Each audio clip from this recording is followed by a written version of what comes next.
Hello friends, आप सभी लोग का स्वागत है अपने यूट्यूब चैनल किशोर ऑनलाइन क्लासेस में।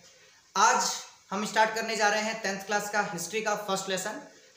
ठीक है, तो आप लोग इस वीडियो को पूरा देखें। तो स्टार्ट करते हैं इस वीडियो को। तो देखिए, सबसे पहले आपका ये पार्ट 1 है हिस्ट्री का। ठीक है, और जो चैप्टर है वो है यूरोप में राष्ट्रवाद। यूरोप में राष्ट्रवाद। तो स्टार्ट करते हैं। देखिए, यहाँ पर पहला नंबर क्वेश्चन से कि इसमें पहला नंबर क्वेश्चन क्या है कि राष्ट्रवाद क्या है। राष्ट्रवाद क्या है? ठीक है, तो राष्ट्रवाद, देखिए, राष्ट्रवाद किसी विशेष भौगोलिक, सांस्कृतिक एवं सामाजिक परिवेश में रहने वाले लोगों के बीच एक व्याप्त भावना है। ठीक है, जो उनमें परस्पर प्रेम और एकता को स्थापित करता है। ठीक है, उनमें परस्पर प्रेम और एकता को स्थापित करता है। यह भावना आधुनिक विश्व में राजनीतिक पुनर्जागरण का परिणाम था। ठीक, अतः अपने राष्ट्र के प्रति प्रेम की भावना को ही हम लोग क्या कहते हैं? राष्ट्रवाद कहते हैं। और इसकी जो शुरुआत है सर्वप्रथम वो कहाँ से हुई थी? तो फ्रांस से हुई थी। कहाँ से हुई थी? फ्रांस से शुरू हुई थी। तो देखिए, अब इसका मतलब समझते हैं। बोल क्या रहा है कि भाई राष्ट्रवाद, ठीक है, यहाँ ध्यान दीजिएगा कि राष्ट्रवाद किसी विशेष भौगोलिक, सांस्कृतिक एवं सामाजिक परिवेश में रहने वाले लोगों के बीच में एक व्याप्त क्या है? भावना है, जो उनमें परस्पर प्रेम और एकता को क्या करता है? स्थापित करता है। ठीक है, जैसे हम सब भारतीय हैं और हम लोगों का जो संस्कृति है वो भारतीय, हिंदुस्तानी। ठीक, और हम लोग यहाँ पर जैसे कई जाति, धर्म और समूहों में हम लोग बटे हुए हैं। क्लियर है? लेकिन सबसे पहले हमारे अंदर क्या आती है? राष्ट्रवादी भावनाएं। अगर हमारे देश पे अगर कोई हमारा दुश्मन हमला कर दे तो सबसे पहले हम सब लोग मिलकर, ठीक है, हम सब लोग ये कहते हैं कि भैया हम सब भारतीय हैं। हम सब क्या है? भारतीय हैं। हम सब हिंदुस्तानी हैं और हमें अपने देश को क्या करना है? बचाना है। तो वही बोल रहा है यहाँ पर क्या कि राष्ट्रवाद किसी विशेष भौगोलिक, ठीक है, तो भैया हम लोग, हमारे देश को कौन बचाएगा? किस भौगोलिक से? भैया तो हमारे देश से भारतीय भौगोलिक और हमारी संस्कृति, ठीक है, और हमारे सामाजिक परिवेश, हम जिस परिवेश में रह रहे हैं वहाँ धर्म को नहीं देखेंगे। हिंदू, मुस्लिम, सिख, ईसाई सब लोग, ठीक है, सब लोग उस परिवेश में आते हैं। और उन लोगों के बीच में क्या होता है? एक व्याप्त भावना होती है जो परस्पर प्रेम और एकता को स्थापित करता है। प्रेम और एकता को लाएगा, अपने देश के प्रति प्रेम और एकता को स्थापित करके अपने देश को बचाने की क्या करते हैं? वो प्रयास करते हैं। ठीक है, तो ऐसी भावना को क्या कहते हैं? राष्ट्रवाद कहते हैं। क्या कहते हैं? राष्ट्रवाद कहते हैं। ठीक है, यह भावना आधुनिक विश्व में, ठीक है, राजनीतिक पुनर्जागरण, और ये भावना जैसे पैदा हुई तो ठीक है, राजनीतिक पुनर्जागरण का विकास हुआ। अर्थात लोगों ने राजतंत्र को छोड़कर लोकतंत्र को अपनाया। इसकी जैसे लोकतंत्र को अपनाया, ठीक है, अपने यहाँ अपनी राजनीतिक जो भी पहले की जो भी आप लोगों की शासन व्यवस्था आ रही थी उसको उन्होंने क्या किया? राष्ट्र भावना के बल पर जब लोगों के अंदर राष्ट्र भावना पैदा हुई तो उन्होंने राजतंत्र में कई राजाओं का विरोध किया। राजाओं को अपने देश से क्या किया? हटाकर अपने देश में लोकतंत्र शासन व्यवस्था लाए। ठीक है, कोई समाजवादी शासन व्यवस्था लाया। तो ऐसी ऐसी व्यवस्थाएं क्या हुई? आप लोगों को राष्ट्रवाद के बाद हम लोग को देखने को मिली। ठीक, अतः हम कह सकते हैं कि अपने राष्ट्र के प्रति प्रेम की भावना को क्या कहते हैं? राष्ट्रवाद कहते हैं। अर्थात वैसी सोच जिसमें सिर्फ अपने राष्ट्र के बारे में सोचा जाए उसे हम क्या कहेंगे? राष्ट्रवाद कहते हैं। ठीक है, इसकी शुरुआत यूरोप में सर्वप्रथम कहां से हुई थी भाई? तो फ्रांस से हुई थी। कहां से हुई थी? फ्रांस से हुई थी। क्लियर है? तो आपको समझ में आ गया होगा कि भाई राष्ट्रवाद क्या है। ठीक है, चलते हैं हम लोग नेक्स्ट क्वेश्चन की तरफ। नेक्स्ट क्वेश्चन क्या है? दे रहा है क्या कि मेजनी कौन था? मेजनी इटली का एक क्रांतिकारी साहित्यकार और योग्य सेनापति था।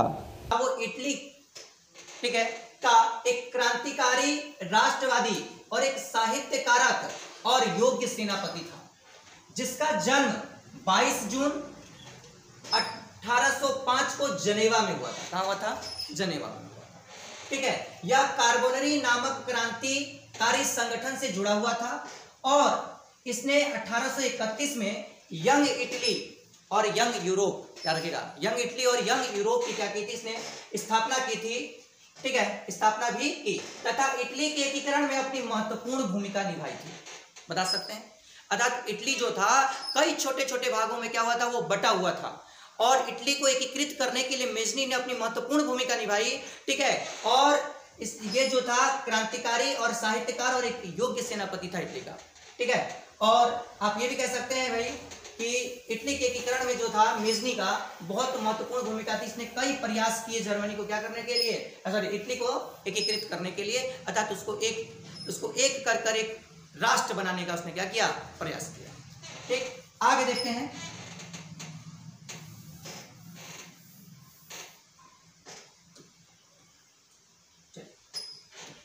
नेक्स्ट क्या है कि जर्मनी के एकीकरण की बाधाएं क्या थी। जर्मनी के एकीकरण की बाधाएं क्या थी? तो जर्मनी के एकीकरण की अनेक बाधाएं थी, क्योंकि 19वीं शताब्दी में जर्मनी 300 से ज्यादा, ठीक है, टुकड़ों में क्या हुआ था, ये बटा हुआ था। ठीक, जिसे एक करना बहुत ही बड़ी समस्या थी। अर्थात जिस प्रकार इटली था उसी प्रकार जर्मनी भी कई छोटे छोटे राज्यों में अलग अलग जगहों के वहां पे क्या होते थे, बटे हुए थे, और अलग अलग जगह के क्या होते थे, राजा रहते थे। अर्थात उन्होंने कब्जा कर क्या किया गया था, उसको रखा था। ठीक, और सभी छोटे बड़े सम्राट अपने स्वार्थवश अपनी गद्दी छोड़ कर जर्मनी को एक करने के लिए तैयार नहीं थे। दूसरी ओर जर्मनी ऑस्ट्रिया के अधीन होगा या प्रसा के अधीन होगा, यह भी लोगों के बीच क्या थी, बहुत बड़ी समस्या थी। ठीक है, और यही सभी जो कारण है वो जर्मनी की प्रमुख बाधाएं थी, क्योंकि लोगों को समझ में नहीं आता था कि भाई हमारे, क्योंकि 300 छोटे बड़े क्या थे, इसके बहुत बड़े जो राज्य थे बटे हुए थे, जिसमें अधिकांश जो भाग था, बड़ा जो क्षेत्र, वो ऑस्ट्रिया और प्रसा के अधीन था।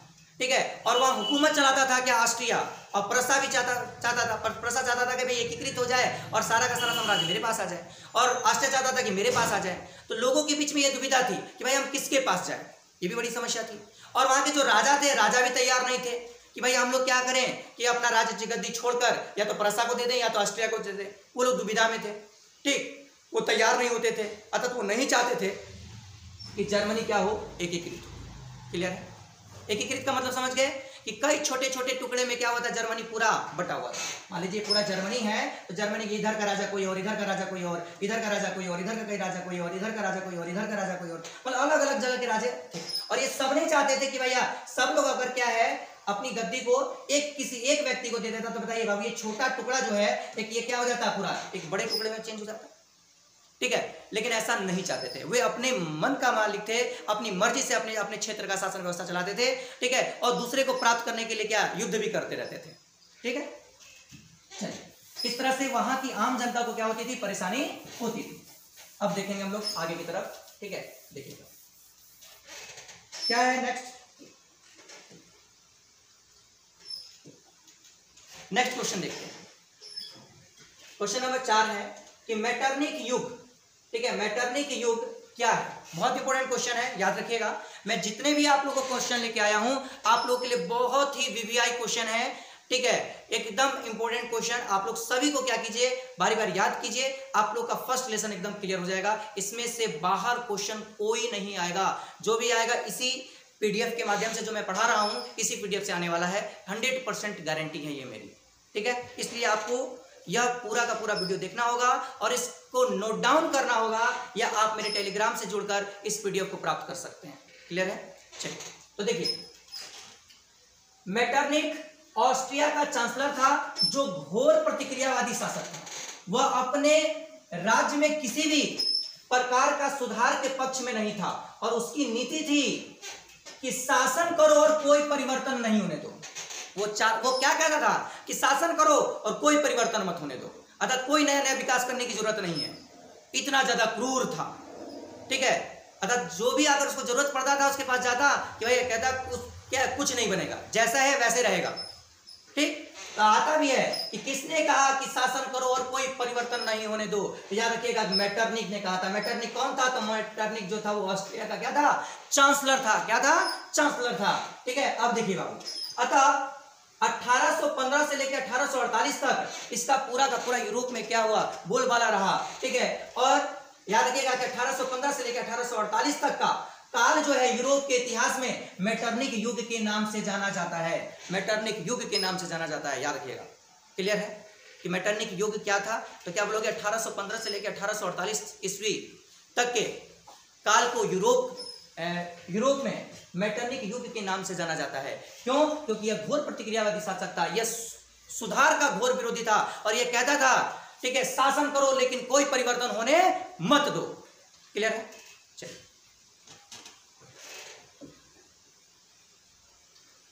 आगे देखते हैं।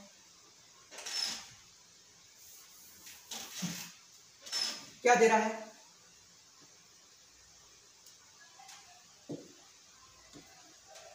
गेरिबाल्डी, बहुत ही इंपॉर्टेंट क्वेश्चन है भी। गेरिबाल्डी के कार्यों की चर्चा करें, ठीक है। याद रखिएगा, गेरिबाल्डी पेशे से एक नाविक था जिसने इटली के एकीकरण, ठीक है, जिसे इटली का एकीकरण का तलवार कहा जाता था, क्योंकि वह तलवार के बल पर इटली का एकीकरण करना चाहता था। इसलिए उसने यंग इटली की सदस्यता ग्रहण कर ली, ठीक है। यंग इटली की क्या कर ली? मेजनी ने बनाया था ना यंग इटली, ठीक है, यंग इटली की स्थापना, उसका इसने क्या किया? सदस्यता ग्रहण कर ली, ठीक, सदस्यता ग्रहण की और क्रांतिकारी गतिविधियों को तेज कर दिया, ठीक है। बहुत क्रांतिकारी कदम उठाए इसने, ठीक है, जगह जगह लोगों को जागरूक किया, ठीक है। इसी कारण इसे क्या किया गया? मृत्युदंड की सजा सुनाई गई, ठीक है, और जिससे वह इटली क्या किया? छोड़कर विदेश भाग गया। लेकिन वह पुनः 1848 में आया, ठीक, में आया और वह फिर इटली, ठीक है, वह फिर इटली में आया और इटली के एकीकरण के लिए लाल कुर्ती दल नामक क्या किया? उसने सेना का गठन किया। तो आता है कि लाल कुर्ती दल का गठन किसने किया? ठीक है, तो याद रखिएगा किसने किया था भाई? तो गेरिबाल्डी ने किया था। और यंग इटली की स्थापना तो मेजनी ने किया था। किसने किया था? मेजनी ने। तो ये दोनों के दोनों याद रखिएगा, गेरिबाल्डी, मेजनी, काउंट काबू, ये तीनों के तीनों याद रखिएगा कि इटली को एकीकृत करने के लिए जाने जाते हैं, ठीक है। इनके कार्यों के बारे में भी आता है लिखने के लिए, तो बारी बारी आप मेजनी के बारे में जान जाइए, गेरिबाल्डी के बारे में जान जाइए, काउंट काबू के बारे में जान जाइए, और तीनों को फिर आप लोग मिलाकर लिख सकते हैं इसमें। आप लोग मेजनी और काउंट काबू तो मेजनी और गेरिबाल्डी तो आपको मैंने पढ़ा दिया, आगे भी हम लोग जानेंगे काउंट काबू के बारे में भी, ठीक है। तो क्या बोला कि भाई इसने सेना की स्थापना की और युद्ध की शुरुआत की और दक्षिण इटली को जीतकर बिना किसी संधि के, ठीक है, विक्टर एमुनल को क्या कर दिया? इसने सौंप दिया, ठीक है। प्रसा के जो राजा थे उनको क्या कर दिया इसने? सॉरी, क्या था? विक्टर एमुनल। तो विक्टर एमुनल जो थे इटली के, ठीक, एक क्षेत्र के वो क्या राजा थे, और उन राजा को उन्होंने क्या कर दिया? विक्टर एमुनल को सौंप दिया। फिर क्या हुआ? और ठीक है, और एक साधारण किसान के रूप में अपना जीवन व्यतीत करने लगा। आता भी है कि भाई गेरिबाल्डी ने अपना अंतिम समय जो है वो किस रूप में बिताया? तो याद रखिएगा, एक किसान के रूप में बिताया। जीतने के बावजूद भी उसने क्या किया? विक्टर एमुनल को अपना क्षेत्र दे दिया, ताकि भैया आप ही इस पे क्या कीजिए, ठीक है, आप भी राजा रहेंगे हमारे देश के, अर्थात आप ही को क्या करना है? शासन व्यवस्था संभालनी है, ठीक है। और सारा का सारा जीत कर क्या किया उसने? विक्टर एमुनल को दे दिया। अतः इस त्याग और बलिदान के भाव को देखकर लाला लाजपत राय भारत के, ठीक है, प्रमुख एक, ठीक है, स्वतंत्रता सेनानी भी कह सकते हैं हम इनको। इनकी क्या की उन्होंने? जीवनी लिखी थी। क्लियर है? अब आते हैं बाबू नेक्स्ट क्वेश्चन पे। क्या है नेक्स्ट क्वेश्चन? देखिए, बोल रहा है क्या कि 1848 की फ्रांसीसी क्रांति क्या थी? ठीक है, के कारण क्या थे? के क्या कारण थे? आंसर देखिएगा बाबू, 1848 के फ्रांसीसी क्रांति के निम्नलिखित कारण थे।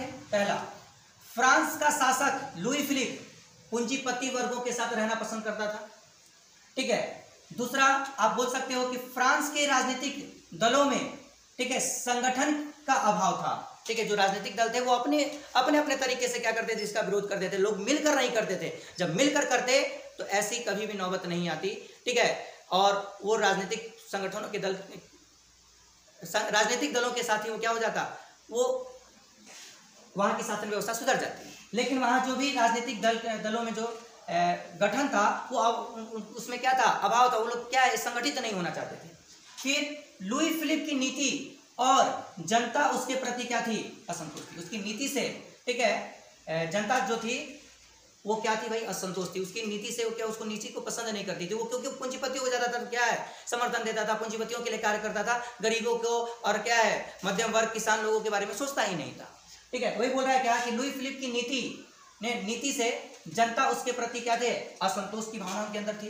गिज्जो की प्रतिक्रियावादी, जो उसका प्रधानमंत्री था, वो भी अब क्या प्रतिक्रियावादी नीति अपनाता, कोई सुधार नहीं करता, ठीक है। सभी पूंजीपतियों को क्या करता? विशेष अधिकार देता। ये सारी चीजें उसने क्या की? अपनाई थी, जिसके चलते क्या है वहाँ के किसान, टी मजदूर बेरोजगार हो गए थे। उनके पास क्या था, कोई जीविकोपार्जन का कोई साधन नहीं था। यही कारण था कि भाई 1848 में क्या हुई, फ्रांस की क्रांति हुई थी। वहाँ समाजवाद का प्रसार होते जा रहा था। क्या होता जा रहा था, समाजवाद का प्रसार होता जा रहा था। इसलिए भी लोगों के अंदर जागरूकता आई कि नहीं, हमें राजतंत्र को क्या करना है, खत्म करना है। और हमारे यहाँ समाजवाद अगर आ जाए, कई बार दूसरे देशों में भी देखने को मिल रहा था, जैसे रूस है, वहाँ पर भी अपनाया गया इसको। इसीलिए वहाँ के लोग भी चाहते थे कि भाई समाजवाद क्या है, हमारे देश में भी आए, समाज के लिए कार्य हो। ठीक, ये राजा लोग तो क्या है, सिर्फ अपने महलों में ही रहकर, ठीक, अपने महलों में ही रहकर अपना क्या करते हैं, हर्षोल्लास मनाते हैं और प्रजा के बारे में कुछ सोचते ही नहीं है। ठीक है, अतः तो अपने राजा जो है सिर्फ अपने बारे में और अपने, ठीक है, पूंजीपतियों के बारे में ये सोचता है। इसलिए हमें इस राजा को क्या करना होगा, इसके राजगद्दी से हटाना होगा और अपने देश में क्या होगा, एक नया और सच्चा या तो समाजवाद लाना है या तो लोकतंत्र लाना है, ऐसी व्यवस्था लानी है। इस व्यवस्था को हमको क्या करना होगा, त्यागना होगा। क्लियर है? देखते हैं फिर नेक्स्ट क्वेश्चन क्या है, देखिए बाबू। इटली जर्मनी के एकीकरण में, ठीक है, कॉमा कर लीजिएगा, इटली जर्मनी के एकीकरण में ऑस्ट्रिया की भूमिका क्या थी? इटली और जर्मनी के एकीकरण में ऑस्ट्रिया की क्या भूमिका थी? याद रखिएगा कि इटली और जर्मनी के एकीकरण में ऑस्ट्रिया जो था एक सबसे बड़ी बाधा थी। यहाँ पे नहीं होगा, ठीक है, इकट्ठ है। ऑस्ट्रिया एक सबसे बड़ी बाधा थी, क्योंकि ऑस्ट्रिया कभी नहीं चाहता था कि इटली और जर्मनी का एकीकरण संभव हो, क्योंकि वहां पे उसका क्या था भाई, वहां उसका वर्चस्व था, वहां पे अपना क्या कर रहा था, वो विस्तार कर रहा था धीरे धीरे। ठीक है, इसीलिए वो एकीकृत होने नहीं दे रहा था। दूसरी ओर एकीकरण से पूर्व जर्मनी लगभग 300 छोटे बड़े राज्यों में क्या होता, ये बटा हुआ था, छोटे छोटे राज्यों में बटा हुआ था, जिसमें दो सबसे बड़े क्षेत्र जो थे वो ऑस्ट्रिया और प्रसा के अधीन था। ठीक है, ऑस्ट्रिया चाहता था कि जर्मनी पूरी तरह मेरे अधीन हो जाए, जबकि प्रसा चाहता था कि जर्मनी मेरे अधीन हो जाए। इसलिए जर्मनी और इटली अर्थात दोनों देशों ने, ठीक है, ऑस्ट्रिया को बाहर करने के लिए दूसरे देशों की सहायता ली थी। ठीक है, दूसरे देशों की सहायता, जैसे फ्रांस की सहायता ली। ठीक है, फ्रांस से सहायता मांगा, ठीक है, सहायता ली, जिसके फलस्वरूप इटली और जर्मनी का एकीकरण जो हुआ वो क्या हुआ, संभव हुआ। तो सबसे पहले वहां का सबसे बड़ा बाधा कौन था, तो वहां का सबसे बड़ा बाधा जो था वहां का ऑस्ट्रिया था। ऑस्ट्रिया नहीं चाहता था कि दोनों एकीकृत हो, क्योंकि फिर उसका क्या है, वहां जो भी इसका विस्तार हो रहा था, ठीक है, जो वहां का शोषण कर रहा था वो सब खत्म हो जाता। ठीक है, चलिए नेक्स्ट देखते हैं।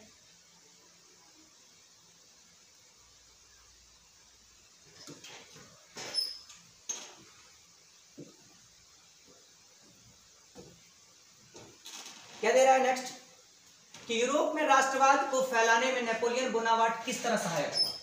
ठीक है, तो यूरोप में राष्ट्रवाद को फैलाने में नेपोलियन बोनापार्ट काफी महत्वपूर्ण योगदान था। उसने अपने समाजवाद की नीति के तहत इटली जर्मनी पर आक्रमण किया, जिसके फलस्वरूप इटली और जर्मनी को, ठीक है, जीतकर आसानी से अपने साम्राज्य में क्या कर लिया, उसने साम्राज्य में मिला लिया। इससे वहां के लोगों को लगा कि हम सब आपस में बटे हुए हैं, हम लोग आपस में क्या हुए हैं, बटे हुए हैं, अर्थात कोई भी आता है, ठीक है, हम सब आपस में बटे हुए हैं, इसलिए कोई भी आक्रमणकारी हम पर क्या करता है, आसानी से आकर हमला कर जीत कर हम लोगों को अपने कब्जे में ले लेता है। अब हम सब लोगों को क्या करना होगा, मिलकर रहना होगा और अपने देश को बचाना होगा। अर्थात अपने अंदर हमें क्या लाना है, अपने देश को बचाने के लिए राष्ट्रवादी भावना लानी है। अर्थात उस समय वहां पर जाकर क्या हुआ, राष्ट्रवादी भावना यूरोप में फैली।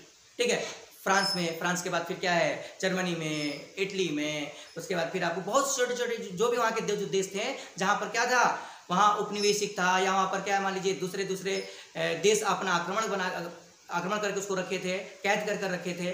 ठीक है, सभी ने क्या किया, वहाँ के लोगों में राष्ट्रवादी भावना हुई और सब ने क्या किया, एक से एक आंदोलन किए, ठीक, क्रांतियाँ की, और उसके बाद क्या हुआ, वे देश आज़ाद होने लगे।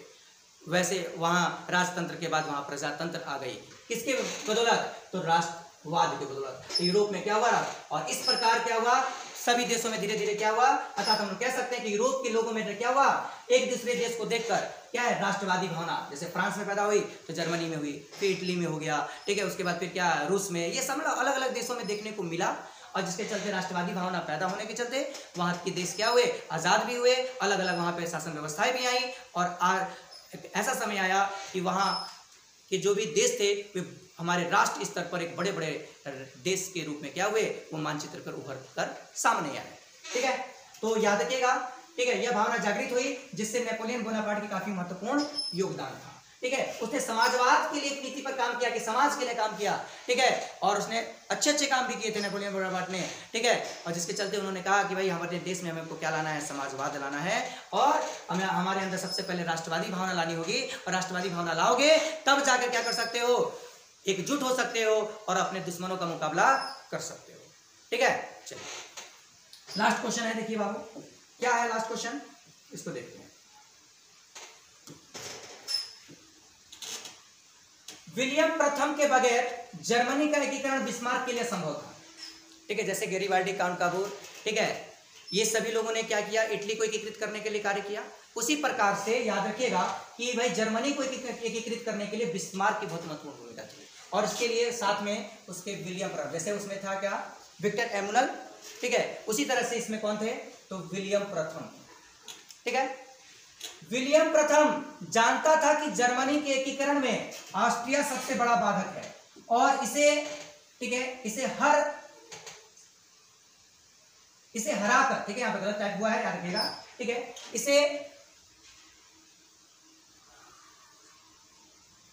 इसे बिना हराए, ठीक है, बिना हराए जर्मनी का एकीकरण जो है वो संभव नहीं है। अर्थात इसको क्या करना होगा, क्या बोल रहा है कि सबसे बड़ा बाधक है और इसे हराना होगा और हरा कर ही इसको बाहर करना होगा, तभी जाके जर्मनी का क्या हो सकता है, एकीकरण हो सकता है। जिसके लिए विलियम प्रथम ने बिस्मार्क को अपना प्रधानमंत्री नियुक्त किया।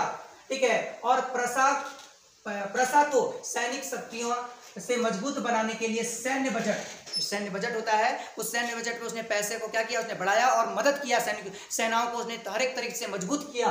ठीक है, और उस पर अधिक रुपए खर्च किए तथा जिसमें बिस्मार्क ने रक्त एवं लोह की नीति में विश्वास रखने वाला व्यक्ति था और उसने क्या किया, जर्मनी को एकीकृत करने के लिए सभी उचित और अनुचित, अर्थात हाथ जोड़ के कहा है तो भी काम किया और खून खराबा करना है तो भी किया। मतलब उसने हर एक चीज को उसने क्या किया, जर्मनी को एकीकृत करने के लिए काम किया। अर्थात उचित और अनुचित जो होना चाहिए था वो भी किया और जो नहीं होना चाहिए था वो भी किया लोगों के साथ। ठीक है, वहां के जो भी विरोधियां थे उन लोगों के साथ उन्होंने ऐसा उसने किया और जिसके चलते क्या है, तो आता है भाई रक्त एवं लोह की नीति का अवलंबन किसने किया था, याद रखिएगा बिस्मार्क ने किया था। ठीक है, सभी उचित और अनुचित कार्य किए जिसमें विलियम प्रथम ने उसका खुलकर साथ दिया। ठीक है, और पूरे सहयोग मिला, जिससे स्पष्ट होता है कि विलियम प्रथम अगर उसकी मदद नहीं करता, ठीक है, तो जर्मनी का एकीकरण बिस्मार्क के लिए संभव नहीं था, क्योंकि वो सैनिक बताइए उसने पैसा खर्च किया, उसको प्रधानमंत्री बनाया। तो विलियम प्रथम का बताइए यहाँ योगदान हुआ कि नहीं हुआ।